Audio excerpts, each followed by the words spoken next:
ये आकाशवाणी जयपुर अजमेर है। अब आप सिद्धार्थ जैन से सीकर जिले की चिट्ठी सुनिए। इसके लेखक हैं बाल मुकुंद जोशी। प्रदेश के शहरी विकास मंत्री झाबर सिंह खर्रा ने पिछले दिनों सीकर में 80 करोड़ रुपए की लागत से 145 कार्यों का लोकार्पण किया। समारोह में श्री खर्रा ने प्रधानमंत्री आवास योजना शहरी के तहत चयनित लाभार्थियों को चेक भी वितरित किए। इस अवसर पर यूडीएच मंत्री ने पत्रकारों से बातचीत करते हुए कहा कि प्रधानमंत्री नरेंद्र मोदी ने जीएसटी के दरों को घटाकर आम नागरिक को नवरात्र पर राहत प्रदान करने का कार्य किया है। जीएसटी कम होने से आम परिवारों को राहत मिलेगी, कृषि उपकरण सस्ते होंगे और खेती की लागत कम होगी। इसके बाद उन्होंने प्रधानमंत्री नरेंद्र मोदी के जन्मदिन पर सेवा पखवाड़े की शुरुआत की और सामाजिक सरोकार से जुड़े कार्यक्रमों में भाग लिया। उन्होंने परमार्थ सेवा संस्थान, दशरथ मनोविकास शिक्षण संस्थान और कस्तूरबा गांधी शिक्षण संस्थान में मूक बधिर बच्चों को फल वितरित कर एक पेड़ माँ के नाम अभियान के तहत पौधरोपण भी किया। पिछले दिनों राज्यपाल हरिभाऊ बागड़े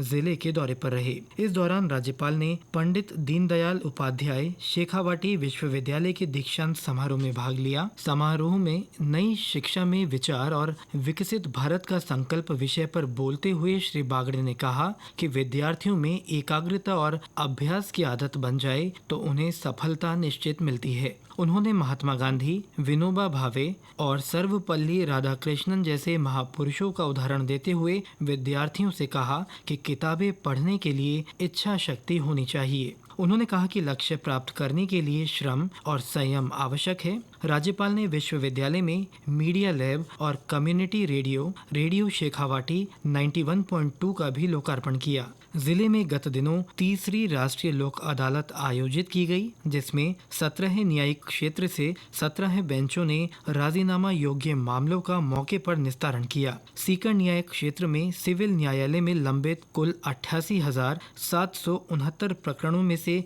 11,474 प्रकरणों का निस्तारण कर 14 करोड़ 14 लाख रुपए के अवार्ड पारित किए गए। कार्यक्रम का शुभारंभ जिला सत्र न्यायाधीश राजेंद्र कुमार ने किया। लोक अदालत में 10,300 से अधिक पेंडिंग केस और 300 से अधिक प्री लिटिगेशन के मामलों पर भी सुनवाई हुई। जयपुर संभागीय आयुक्त पूनम पिछले दिनों सीकर के दौरे पर रही। इस दौरान उन्होंने जिला कलेक्टर सभागार में जिला स्तरीय अधिकारियों की बैठक ली। बैठक में राइजिंग राजस्थान के तहत हुए एमओयू, शहर चलो अभियान, ग्रामीण सेवा शिविर, बजट घोषणाएं, संपर्क पोर्टल और त्रिस्तरीय सुनवाई में प्राप्त हुए प्रकरणों के निस्तारण के बारे में निर्देश दिए। संभागीय आयुक्त ने कहा कि सरकारी योजनाओं को समयबद्ध तरीके से पूरा किया जाना चाहिए ताकि जनता को इसका लाभ मिल सके।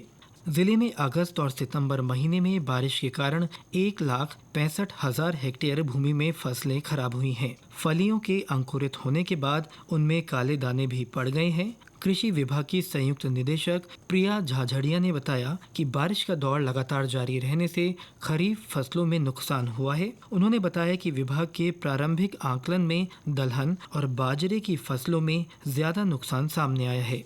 विश्व ओजोन दिवस पर जिले भर में ओजोन परत को बचाने का संदेश देने के लिए अनेक जागरूकता कार्यक्रम आयोजित हुए।